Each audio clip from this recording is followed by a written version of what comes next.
오늘 마가복음 14장 32절부터 42절의 말씀을 본문으로 예수님은 왜 겟세마네로 가셨나라는 제목으로 말씀을 나눌 겁니다. 예수님은 왜 겟세마네로 가셨나라는 제목입니다.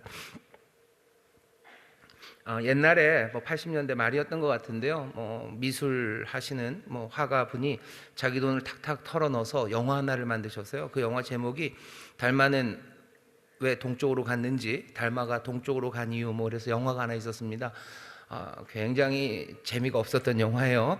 뭐가 좀 특별해서 보러 갔었는데 그냥 꿈 반, 영화 반 이러고 나왔었던 적이 있습니다.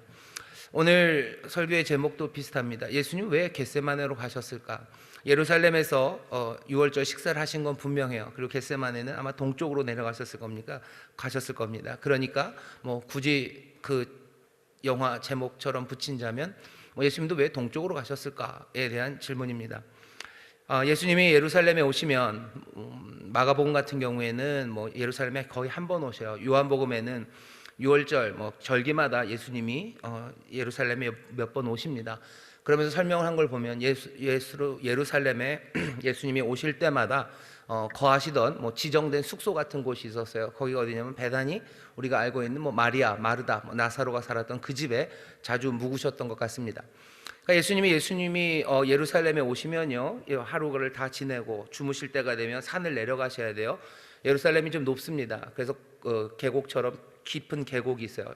그 계곡 골짜기 이름이 기드론입니다. 기드론 골짜기를 내려가면 항상 그 골짜기 밑에는 시내가 흐르죠. 그 기드론 시내가 있고요.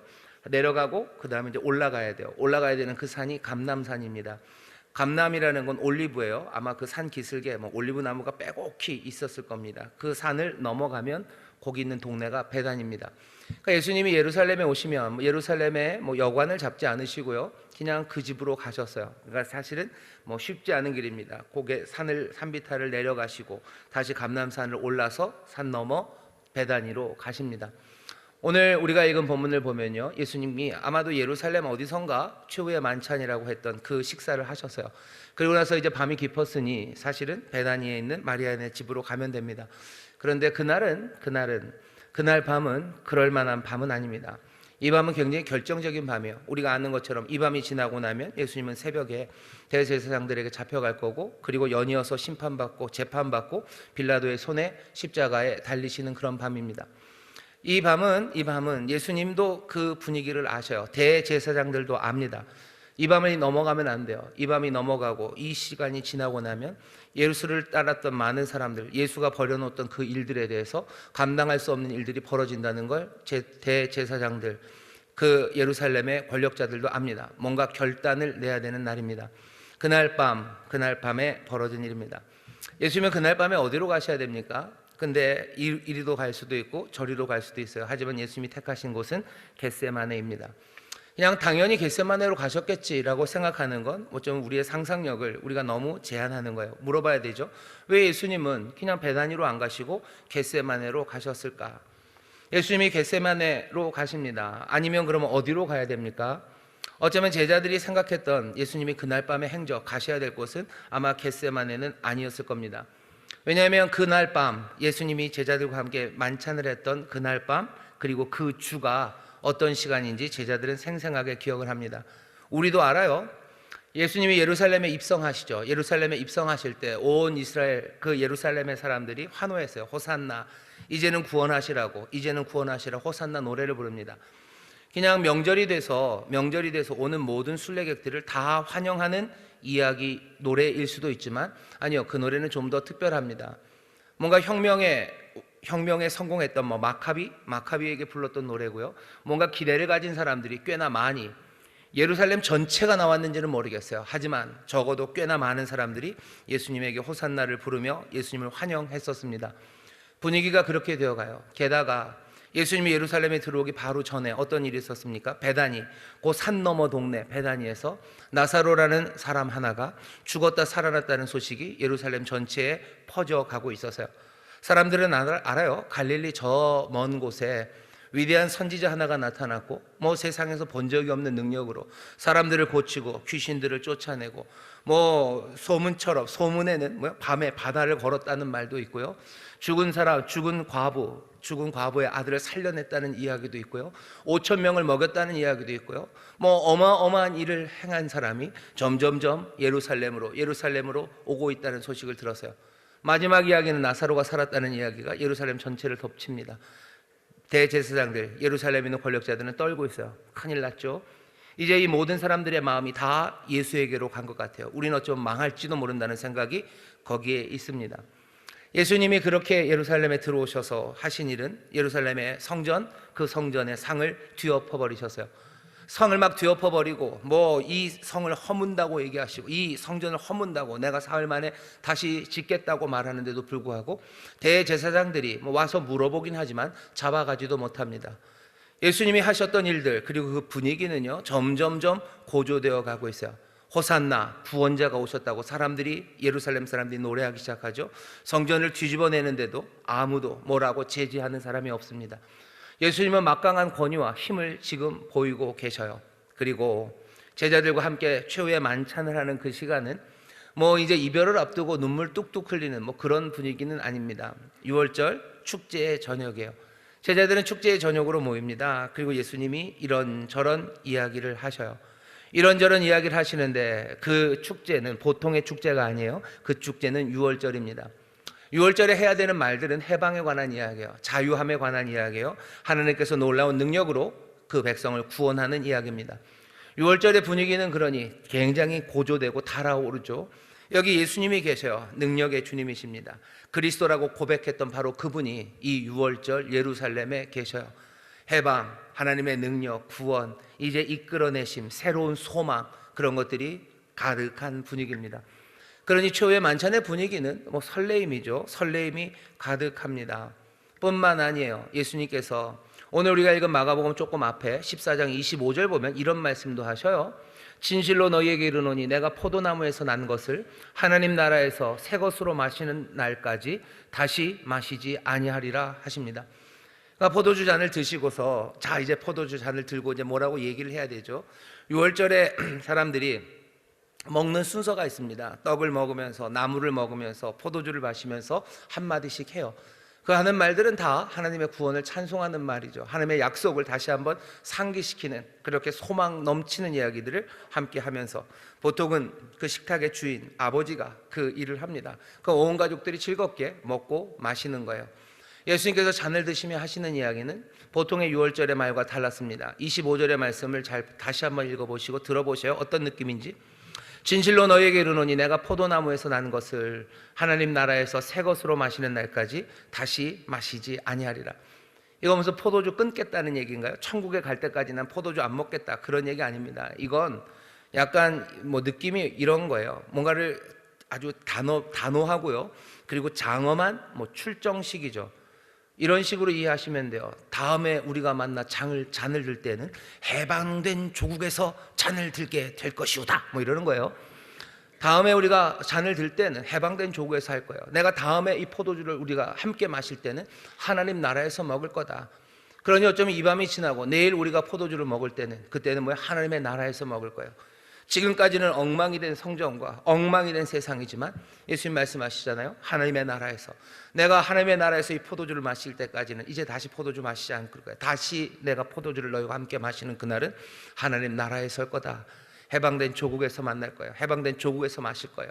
아니 이런 거죠. 우리가 다시 말에서 내리는 때는 뭐예요? 우리는 해방된 조국에서 말을 내릴 거라고. 어쩌면 기병대가 성벽을 향해서 전쟁을 향해 나가면서 장군이 할 만한 말입니다. 이 포도주, 나는 이제 이 포도주를 하나님의 나라 그 나라에서 너희와 마실 거다라고 얘기를 합니다. 제자들 흥분되죠. 제자들 흥분됩니다. 제자들은 예수님의 사인을 기다렸어요. 예수님이 어떤 힌트를 주시기를 기다렸어요. 어쩌면 그 사인이 온 겁니다. 그러니 26절에 보면 이에 저희가 찬미하고 감람산으로 나가니라 노래하기 시작합니다. 6월절의 노래죠. 하나님의 구원을 노래하고 하나님의 능력을 노래하면서 이 사람들은 노래하며 나갑니다. 뭔가 전쟁이 시작될 때 사람들이 노래를 해요. 뭐 레미제라블 보면 뭐라고 뭐 대단한 노래들이 있죠. 막 노래를 하면서 사람들이 나갑니다.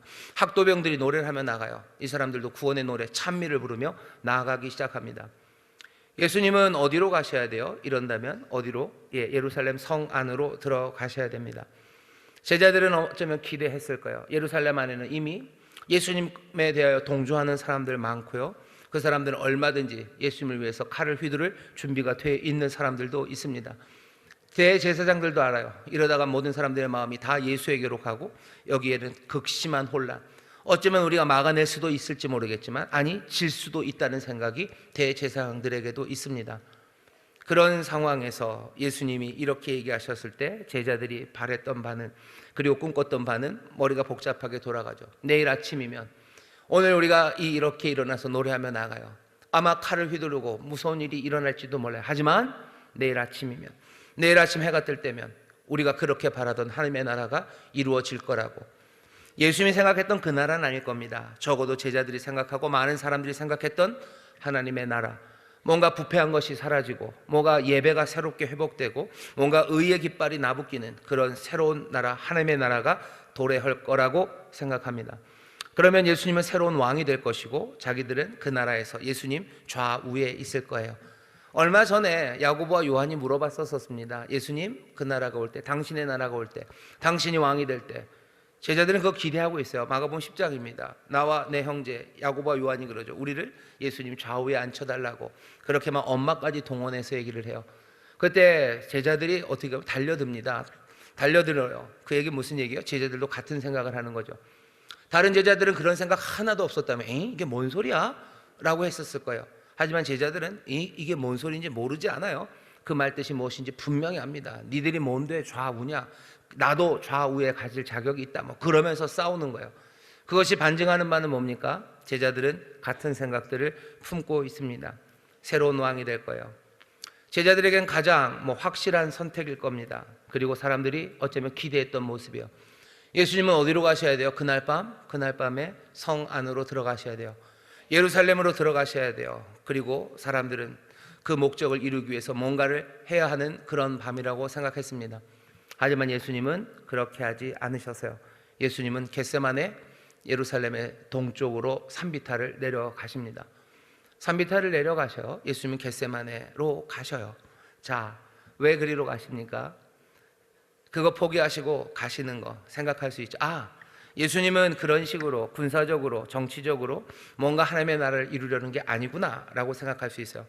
예수님이 생각하는 하나님의 나라는 뭔가 개인적인 경건, 내면적인 영성, 아니면 개인의 헌신, 그런 것을 통해서 행동하는 것, 행동이라기보다는 뭔가 내적으로 수행돼야 될 영성의 문제라고 생각을 하고, 예수님 말씀하셨던 평화와 정의가 가득한 그 하나님의 나라의 약속은 뭔가 여기와는 전혀 다른 세계에 속한 것이라고 예수님 생각하셨나 보다.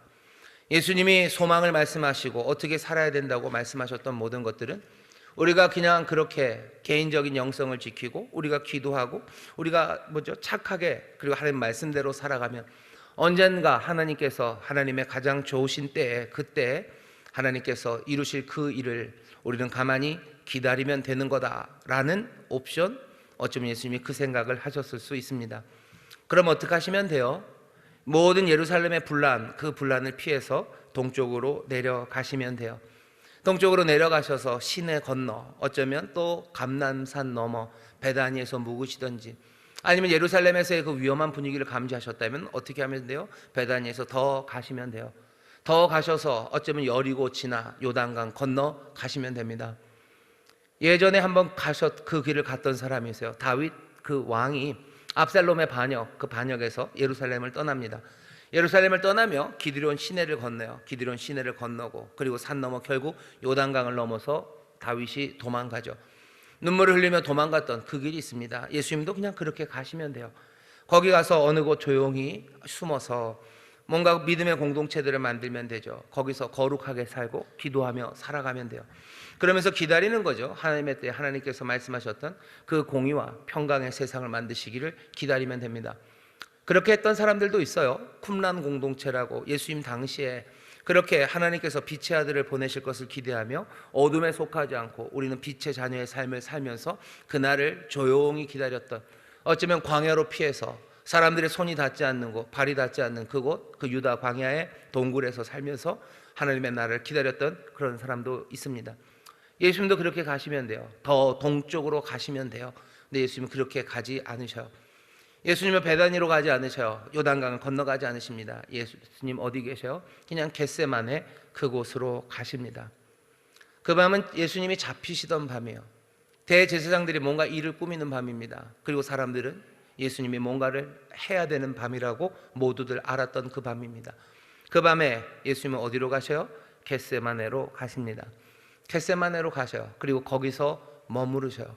아예 도망가시던지 아니면 성 안으로 달려 들어가셔야 되죠. 뭐 나귀 새끼밖에 없어도 나귀 새끼라도 타고 달려 들어가셔야 되죠. 호산나를 불렀던 모든 사람들을 휘파람으로 불러대고 횃불을 들고 누구에게? 대제사장들에게, 그리고 공의회로 달려가자고 말했어야 되죠.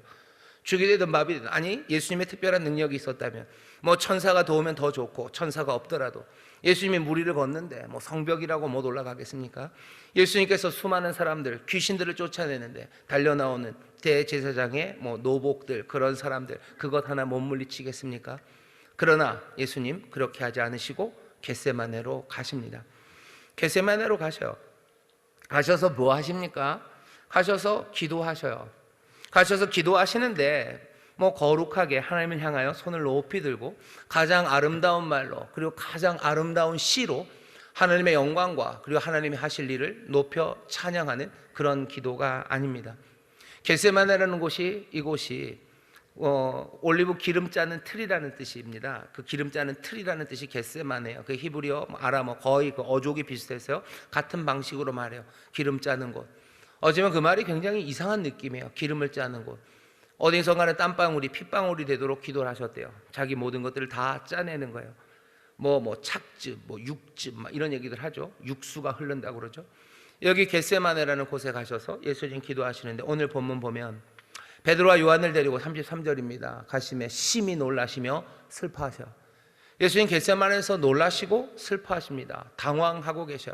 당황하고 계시고 슬퍼하십니다. 그리고 말씀하시되 내 마음이 심히 고민하여 죽게 되었으니 너희는 여기 머물러 깨어 있으라 라고 하십니다. 예수님이 겟세마네로 가셔요. 그리고 또 뭐요? 제자들도 겟세마네로 부르십니다. 그리고 여기 머무르라고 하셔요. 오늘 설교의 제목이 예수님은 왜 겟세마네로 가셨나예요. 그리고 또 동시에, 그러니 우리가 물어봐야 되는 건 예수님은 왜 우리를 겟세마네에 머물라고 하시나? 예수님만 가셨으면 됐어요. 아니 근데 예수님은 제자들을 함께 가고 거기 머무르라고, 여기 같이 있자고 예수님 말씀하십니다. 우리는 예수님은 겟세마네에 머물라고 하는데 우리는 겟세마네에 별로 머무르고 싶지가 않아요. 앞에 옵션 1, 2 그 제안이 우리에겐 훨씬 더 매력적이고요. 아니면 그 길을 가는 게 우리의 사실입니다. 겟세마네에 머무는 것 대신에 우리는 예루살렘으로 들어가죠. 어쩌면 세속적인 하나님의 나라, 그것을 세우는 일에 뛰어듭니다.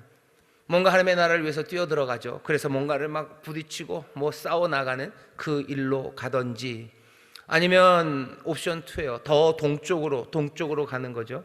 세상 바깥으로 물러나는 겁니다. 개인적인 경건, 뭐 은밀한 영성, 그것들을 점점점 키워내는 것, 그렇게 살아갑니다. 그날 밤은 하나님의 나라, 그 나라를 이루는 밤이에요. 하나님의 뜻을 이루기 위한 그 밤입니다. 그 밤에 사람들은 그 일을 위해서 예루살렘으로, 아니면 더 멀리 요단강 건너로 건너가려고 합니다. 예수님은 우리에게 겟세마네에 머물라고 하시는데 우리는 겟세마네에 머무르지 않아요. 왜? 예수님이 겟세마네에 왜 계신지를 우리가 모르기 때문이에요. 예수님이 겟세마네에 왜 가셨는지를 모르니 우리는 이해할 수 없습니다. 그러니 우리가 그냥 가야 되는 그 길을 갑니다. 예수님은 왜 겟세마네에 가십니까? 오늘 본문에 하나 힌트 같은 게 있어요. 예수님이 하나님께 기도하는 기도를 보시면 36절입니다. 가라사대 아바 아버지여, 아버지께는 모든 것이 가능하오니 이 잔을 내게서 옮기시옵소서. 예수님이 지금 잔을 놓고 기도하시는 것 같아요. 잔 하나를 놓고 기도합니다. 아니 갑자기 무슨 겟세마네 무슨 잔입니까? 기름 짜는 틀이라고 그러더니 기름 짜는 틀에서 기름 받는 잔입니까? 이 잔이 도대체 어디서 갑자기 나온 기도입니까? 왜 예수님은 갑자기 잔을 얘기하며 기도하십니까? 마가복음에 보면, 마가복음 앞에 보면요, 우리는 잔이라는 이야기를 한번 들어요. 그것도 아주 충격적으로 오늘 이 사건과 아주 비슷한 곳, 아니 어쩌면 이 겟세마네 사건의 전조가 되는 그 자리에서 이 잔에 관한 이야기를 듣습니다. 야고보와 요한이 묻죠. 우리를 오른쪽 왼쪽 그 얘기할 때 예수님이 야고보와 요한에게 물으셔요. 묻는 질문은 아주 간단합니다. 내가 마시는 잔을 네가 마실 수 있냐? 내가 받는 세례를 네가 받을 수 있냐? 내가 마시는 잔을 너희가 받고 내가 받는 세례를 너희가 받을진데 너희 하메나라 너희 것이 될 수 있다고 예수님 말씀하셔요. 잔을 받아야 돼요. 그리고 그 세례를 받아야 됩니다. 그 얘기를 예수님 하셨어요. 여기 지금 예수님이 그 잔을 받으시는 자리에 와 있습니다.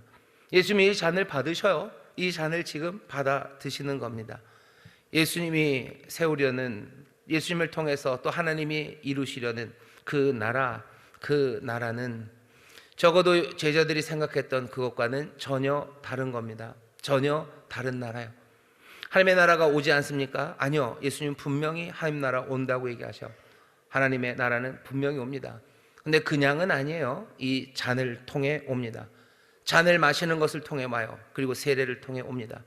그리고 예수님 홀로 감당하실 수 있는 그 일들, 아무도 따라 할 수 없는 그 일을 통해서 하나님의 나라가 들어올 겁니다. 그게 예수님이 분명히 확인하시는 거예요. 잔을 마시고 세례를 받을 거예요. 예수님이 잔을 마실 거고 겟세마네에 머물러 가는 우리들에게도 이 잔을 마시라고 하실 겁니다. 겟세마네에서 예수님은 지금 뭐 하셔요?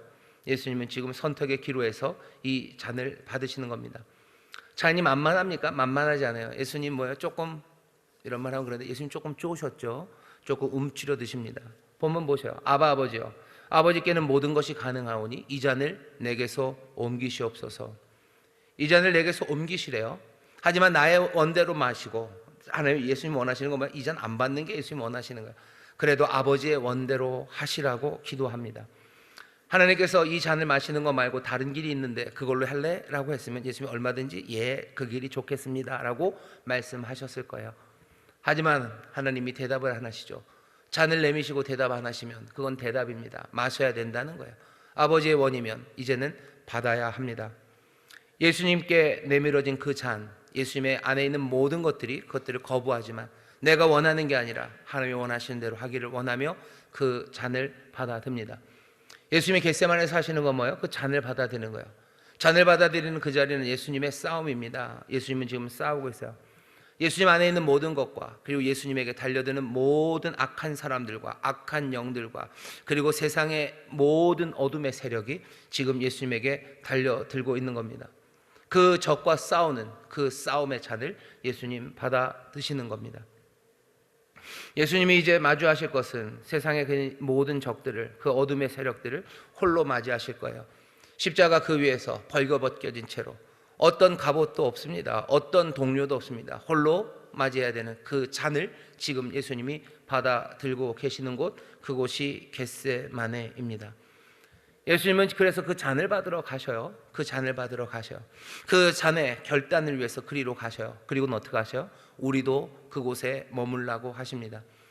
이 싸움에 뭐죠? 이 사람들 빠져들어가면 안 돼요. 제자들 여기서 살아남아야 돼요. 그러니 깨어 기도하라고 말씀하시는 겁니다. 예수님께서 말씀하시는 잔은 또 마가복음뿐만 아니라 복음서에서 하나가 더 있어요. 뭐냐면 겟세마네로 바로 오기 전에 예수님이 드셨던 잔입니다. 마태복음식으로 말하면 마태복음 26장에 예수님이 그렇게 얘기하셔요. 잔을 드시고서 말씀하시죠.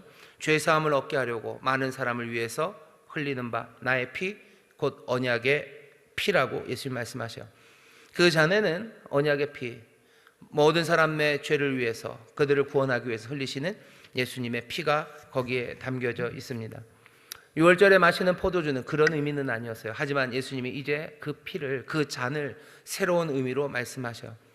자신이 마실 그 고난과 그 고난의 싸움의 잔을 예수님 마시면서 어떻게 하는 거예요? 그 제자들에게는, 그리고 그 사랑하는 이들에게는 새 언약의 잔이 주어지기 시작하는 겁니다. 예수님은 지금 겟세마네로 가셔. 그 잔을 받으시고 새 언약의 잔을 주시기 위해 그리로 가셔요. 예루살렘에 하나님의 나라를 만드는 그 방법도 아니고 저기 도망가서 하나님이 뭔가를 이루실 때까지 마냥 기다리겠다고 가신 것도 아니에요. 겟세마네로 가신 건 그 잔을 받으러 가신 겁니다. 그 잔을 받아 그리고 사랑하는 이들에게 생명, 새 언약의 잔을 주시기 위해서 그 잔이 있는 그곳 겟세마네로 가시는 겁니다. 정말로 하나님의 나라가 이루어지는 것은 그렇게 이루어지는 겁니다. 예수님께서는 우리를 겟세마네로 부르셔요. 그리고 거기에 머물라고 하시죠.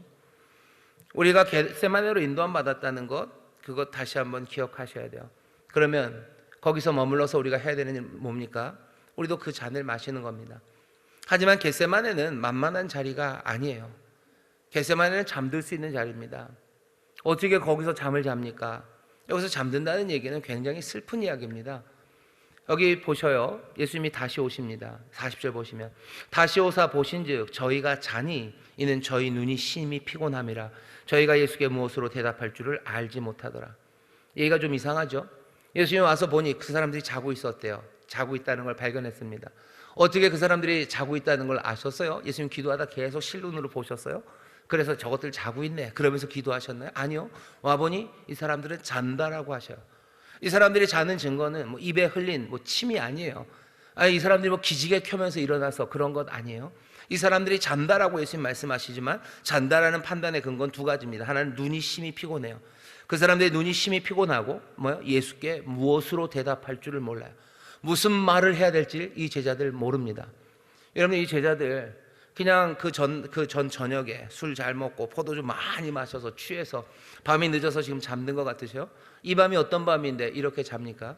예수님이 감난산으로 이끌고 가면서 심히 놀라시고 슬퍼하시고 그리고 내 마음이 고민해서 죽게 됐다고 하면서 정말로 땀방울이 핏방울이 되도록 기도하시고 아버지를 부르짖는데 제자들이 어떻게 잡니까? 못 잡니다. 여러분, 이거 뭐라고 생각하시면 되냐면요, 집에서 엄마 아빠가 대판 싸워요. 그럼 아이들은 어떻게 해요? 아이들은 잡니다. 자는데 진짜 잡니까? 아니요. 자는 척합니다. 그냥 자죠. 애들이 자는 걸 어떻게 알아요? 그 눈이 무거워요. 그리고 아무 말 못합니다. 못 들은 것처럼 말 못해요. 여기 있는 눈이 심히 피곤하다 할 때 피곤하다는 얘기가요, 헬라어로 아주 무겁게 짓누른다, 아래로 누른다는 거예요. 뭔가 외적인 요인이 아니면 내적인 요인이 이렇게 잡아 당겨서 짓눌러 놓은 거, 그런 상태예요. 제자들은 눈이 무겁습니다. 눈도 못 뜨는 거예요. 눈 못 떠요. 눈 못 떠요. 부모님이 그렇게 막 뭐 중내 사내하고 싸우고 있어요. 그럼 아이들은 눈을 못 뜹니다. 그냥 뭐 바깥에 시끄러운 그 문제들, 내 안에 있는 고민 때문에 눈 못 뜨죠. 그리고 무슨 말을 합니까? 아무 말 못해요. 엄마 왔어, 그 얘기 못해요. 이제 다 끝났어, 이 얘기 못합니다. 예수님은 그걸 보고 말해요. 그냥 잔다. 눈은 무겁게 눌려있고 그리고 아무 말 못합니다. 아무 말 못해요. 그렇죠. 찬미하며 왔어요. 어쩌면 야고보와 요한을 생각해 보셔. 내일이면, 아침이 밝아오면 어쩌면 우리는 왕이 될 거고, 아니 예수님은 왕이 될 거고 우리는 좌우에 있을 거고, 물론 위험하고 실패할 가능성도 있지만 뭐 예루살렘의 분위기, 뭐 사람들이 갖고 있는 그 느낌들까지 한번 해볼 수도 있는 그 일 앞에 이 사람들은 뜨거워져 있었는데, 자기들의 구주가 어디로, 예루살렘으로도 아니고 뭔가 그것도 아니라면 뭔가 영성을 찾으면 우리 저리로 가자, 그래도 이 사람들 갔을 거예요. 근데 누구예요? 예수님께서 자기들을 겟세마네에 머무르라고 하시며 여기 있는 이 잔을 마시는 그 모습 앞에 자기들에게 다 들려주신 거예요. 다 들려주셨어요. 아니, 이러시면 안 되죠. 이러시면 안 되죠. 아빠들이 힘들고 어려운 일 있으면 애들 안 보는 데서 웁니다. 애들 안 보는 데서 울지. 뭐 사업이 어렵다고 해서 애들 자는데 그 옆에서 컹컹컹 울고 하나님 날 살려주세요. 어떻게 합니까? 내 이 잔을 어떻게 합니까? 어떤 아빠가 그럽니까? 아빠도 그렇게 못해요. 아빠들도 어디 저기 딴 데 가서 그냥 동구 밖에 가서 공원 바깥에 가서 울고 들어오죠. 근데 여기 예수님은 이 제자들을 겟세마네로 부르셔요. 그리고는 기도하라고 하셔요. 그리고 이 모습들을 다 보여주십니다. 다 보여주셔요. 왜 그러신 거예요? 예수님이 이 겟세마네를 기억하게 하시는 거죠. 이 겟세마네로 와서 이게 뭔지 너희들도 알아야 된다고 예수님이 지금 말씀하시기 위해서 끝까지 사랑하셔서 이 사람들 어디로요? 겟세마네로 부르시는 거예요. 하나님의 나라를 이루실 일들이 이제 예수께서 하실 일이 있습니다. 십자가 지시고 그 일 감당하실 거예요. 하지만 여전히 하나님의 일, 하나님의 나라를 만들어가는 일, 또 예수님이 주신 사명을 감당하는 일, 그 일들은 이 제자들이 감당해야 돼요. 이 사람들 그러니 겟세마네로 부르시는 거예요. 너희들 겟세마네 여기 기억해라 라고 부르시는 거죠.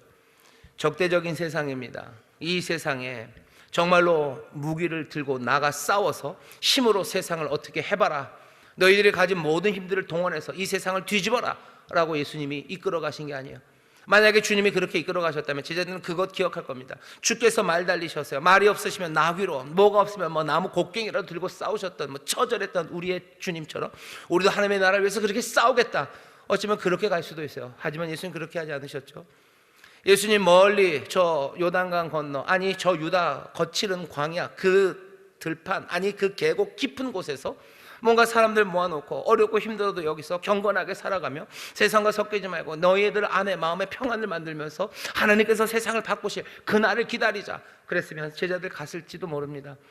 가서 어쩌면 수백 년이 지나더라도 얼마나 가난하고 힘들어도 그 삶을 지켜내며 살았을지 몰라요. 하지만 예수님은 예루살렘 성 안으로 데리고 가지도 않으셨어요.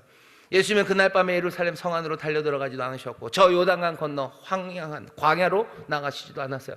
예수님은 어디요? 겟세마네 그 동산에 그곳에서 눈물로 하나님 앞에 기도하셔. 이 잔에 대한 기도를 하셔. 아버지의 뜻이 이루어지기를 기도하셔. 그리고 어떻게 하셔? 때가 되니 일어나라 함께 가자 하며 어쩌면 시리에 빠진, 하지만 절대로 잊을 수 없는 그 새벽을 보낸 이 제자들과 함께 가십니다. 결국 이 제자들은 거기서 다 도망갑니다. 다 도망갔어요. 예수님 잡히시고 다 도망가고 아무도 남지 않아요. 하지만 나중에 다시 다 돌아오죠. 그리고 뭐요? 겟세마네를 기억하는 겁니다. 우리를 어디로 부르셔요? 우리를 겟세마네로 인도하십니다. 지금 대한민국에 여러 가지 어려운 상황들이 많아요. 하나님의 나라를 이루기 위해서 어떻게 됩니까?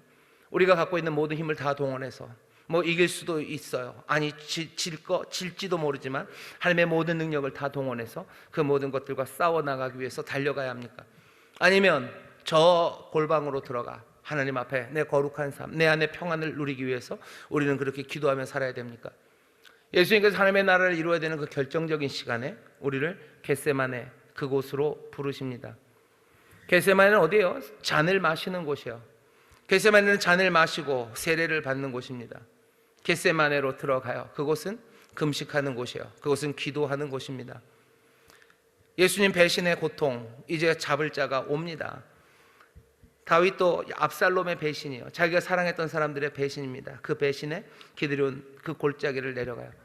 기드론 골짜기를 내려가고 그 시내를 건너며 온갖 모욕의 말을 듣습니다. 그러면 요단강을 건너갔던 바로 그 길을 예수님이 가시고 우리를 부르십니다.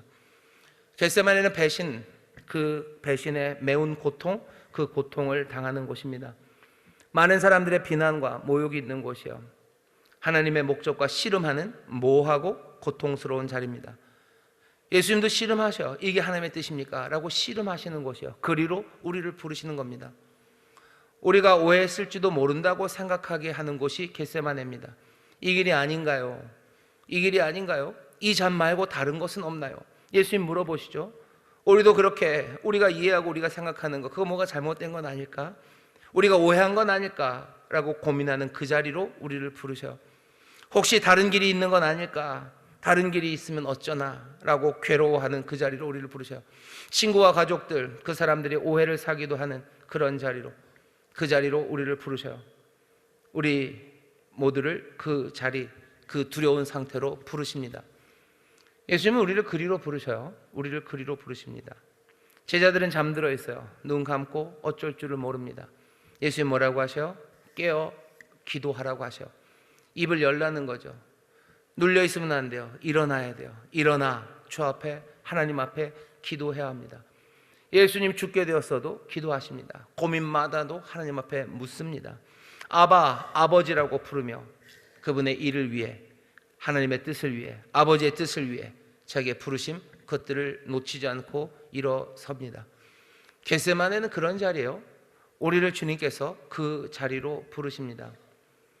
이렇게 살아가는 삶은 만만치 않아요. 힘들죠. 그 잔을 마시는 삶입니다. 공격하기 위해서 앞으로 달려가는 것도 아니고 회피하고 뒤로 물러나는 것도 아니에요. 우리는 겟세마네 그곳에서 정말로 주님 앞에 주님이 하셨던 그것처럼 길이 열릴 때까지 일어나 내가 걸어가야 되는 그 길, 그 길이 내가 원하는 길이 아니고 아버지가 원하시는 그 길을 내가 걸어갈 때까지 겟세마네에서 기도하며 씨름하라고 우리를 부르십니다.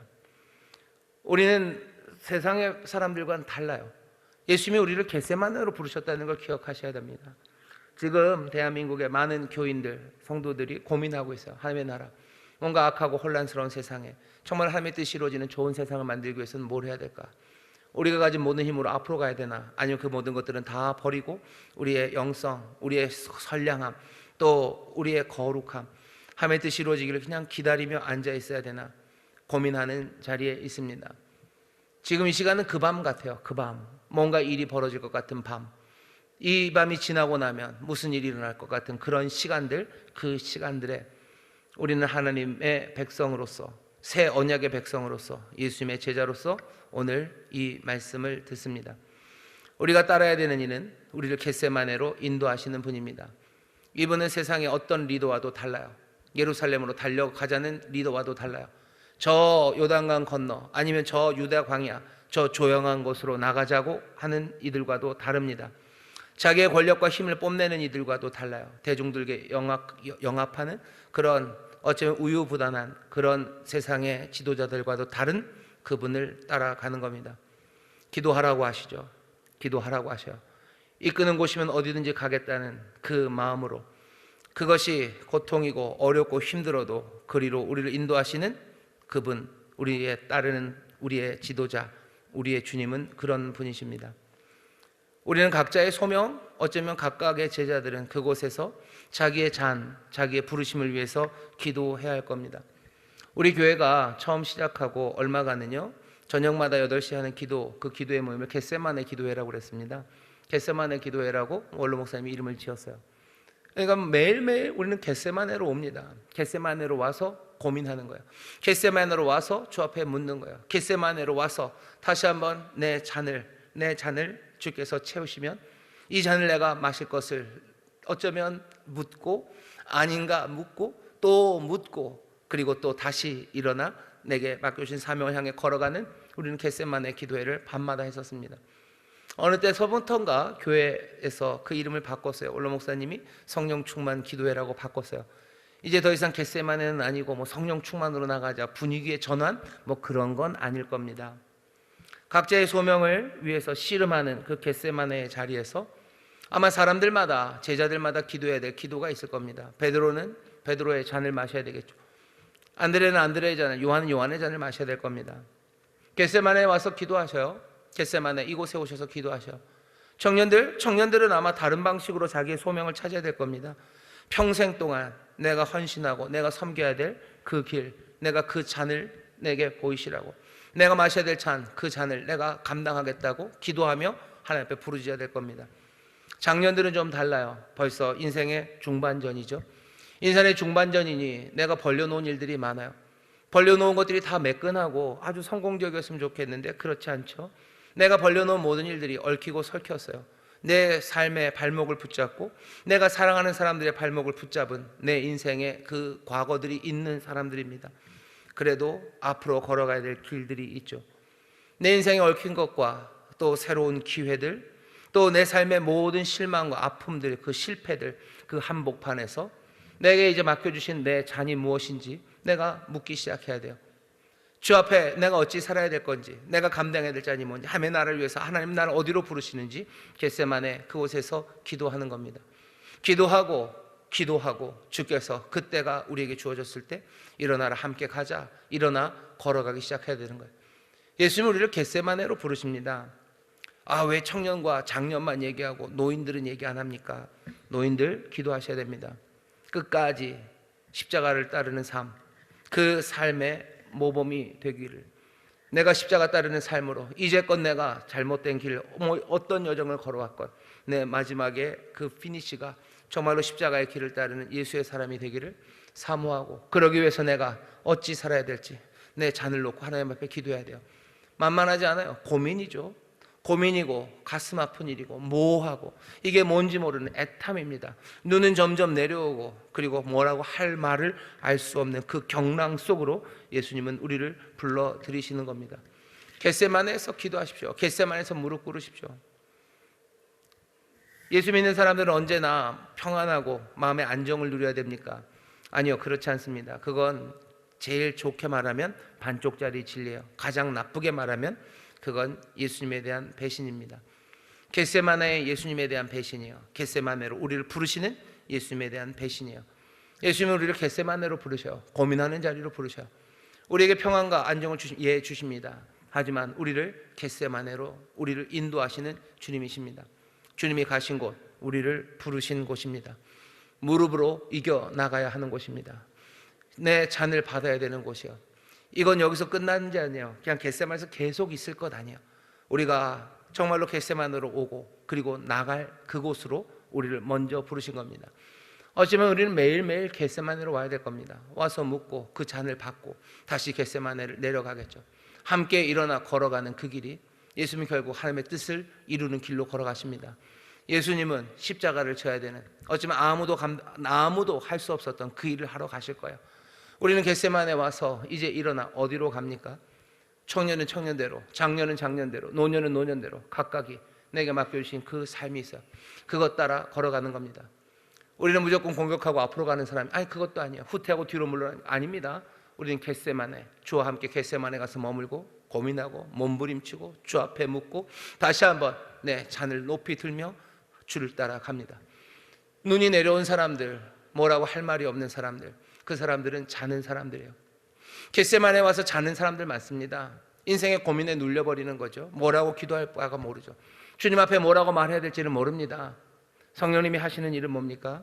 그렇게 눈이 심히 피곤한 사람들, 눈이 눌려버린 사람들, 짓눌린 그 사람들을 성령님이 다시 일으켜 세우시는 거예요. 뭐라고 할 말을, 주께 뭐라고 말해야 될지를 모르는 사람들, 그래서 자는 사람들을 깨워서요 말하게 하시고 기도하게 하십니다. 오늘 우리가 온성금, 온 가족이 성령 충만 받는 자리로 나왔어요. 원로 목사님 겟세마네 기도회를 성령 충만 기도회로 바꾼 건 그냥 에이 모르겠다, 분위기는 한번 바꿔보자 그러신 건 아닙니다. 겟세마네에서 자는 사람들이 진짜로 제대로 기도하기 위해서는, 예수님처럼 기도하기 위해서는 성령께서 그 눈을 들어 올리시고 생기로 들어 올리시고 소망으로 들어 올리시고, 그리고 마땅히 빌바를 알지 못하는 우리에게 정말로 말할 수 없는 탄식으로 함께 기도하며 우리의 입을 열게 하시는 성령님의 충만하신 그 도움이 우리 가운데 필요하기 때문입니다. 오늘 우리는 성령님과 함께 겟세마네에 있습니다. 오늘 이 시간 기도하셔요. 오늘 이 시간 눌리지 말고 기도하셔요. 눈이 눌리면 안 됩니다. 자는 사람 되면 안 돼요. 깨어야 돼요. 깨어나서 기도해야 됩니다. 내 잔을 놓고 고민하고 기도하시고, 내가 어찌 이 일을 감당해야 됩니까? 라고 물으시고 대답하시고, 또 우리에게 주신 하나님의 응답 앞에 내가 일어서 나갈 그 소망, 주를 따라 내가 걸어갈 그 소망을 품으시며 여러분들 겟세마네에서 기도하는 겁니다. 우리 교회 밤마다 하는 그 기도의 겟세마네 시간, 그 성령 충만한 시간이, 특별히 오늘 여기 온성금으로 우리 교회 온 성도들이 정말로 결정적인 시간들, 어쩌면 어찌해야 될 바를 모르는 이 고민의 시간에 우리를 부르셔서 겟세마네 그곳에 머물러 기도하게 하시는 주의 음성이 우리에게 들립니다. 성령님 우리를 도우실 거예요. 여러분들 깨어서 기도하십시오. 눈꺼풀 들어 올리시고 소망을 가지고 기도하셔. 능력 달라고 기도하셔. 감당하기 위해서 기도하셔. 주여, 내가 이 잔을, 내게 맡겨주신 이 잔을 내가 받기로 원합니다. 내 잔을 채우시라고, 내 잔을 채우시라고. 내가 간다고, 이것이 정말 내가 가야 될 그 길이라면 내가 갈 거라고 아버지여 내게 보이시라고 여러분 기도하십시오. 그때 정말로 성령께서 우리로 일어서게 하시고 또 말하게 하시고 또 기도하게 하시는 그 도우심으로 우리를 채우십니다. 오늘 이 밤 이 겟세마네 성령님께서 함께 하시는 줄 믿습니다. 저희 계신 분들에게 얘기하셔. 성령님 우리와 함께 하십니다. 성령님 우리와 함께 하십니다. 또 얘기하셔요. 겟세마네에 오셨습니다. 겟세마네에 오셨습니다. 그 밤입니다. 내 인생의 결정적인 밤입니다. 하나님의 나라를 꿈꾸는 사람들입니다. 이 밤에 주께서 고민하시고 기도하셨던 것처럼 여러분들, 내가 고민한다고 해서 뭐가 잘못된 거 아닙니다. 내가 왜 이걸 잘 모릅니까? 잘못된 것 아닙니다. 주께서 그러니 어디로? 겟세마네로 부르시는 거예요. 겟세마네에서 기도하십시오. 그리고 주와 함께 일어서시면 됩니다. 오늘 정말로 우리에게 맡기신 잔, 우리에게 주시는 그 귀하신 소명을 다시 한번 붙잡는 시간 되고, 또 기도하는 가운데 주가 주시는 담대함으로 믿음으로 일어서는 주의 백성들 될 줄 믿습니다. 기도하겠습니다. 하나님 감사합니다. 주님께서 겟세마네로 가십니다. 하나님의 나라가 이루어지기를, 아버지의 뜻이 이루어지기를, 정말로 복된 세상, 새로운 삶의 변화들, 아버지 하나님 그 모든 것들을 꿈꾸는 이들, 아버지 그 결정적인 시간에 주께서 우리를 겟세마네로 인도하십니다. 주님, 이 땅 대한민국을 위해서 아버지 하나님 기도하는 이들이 여기 있습니다. 아버지 하나님, 이 나라 이 민족을 위해서 교회가 무엇을 해야 고민해야 되는 일들이 있습니다. 내가 무엇을 해야 고민해야 되는 일들이 있습니다. 아버지 하나님, 정말로 내 가정을 위해서, 교회를 위해서, 정말 내가 가야 되는 그 삶의 자리에 하나님의 뜻, 하나님의 나라가 이루어지기 위해 내가 무엇을 해야 될지 아버지 하나님 고민해야 되는 이들이 있습니다. 주의 인도하심을 원하는 이들이요, 하나님이 우리에게 뜻하신 바를 이루려는 이들이 여기 있사오니 주여, 겟세마네 이곳에서 고민하며 아버지 눈물로 간절히 기도하게 하여 주옵시고, 아버지 하나님 기도하는 가운데 아버지 하나님 자는 자들 되지 않게 원합니다.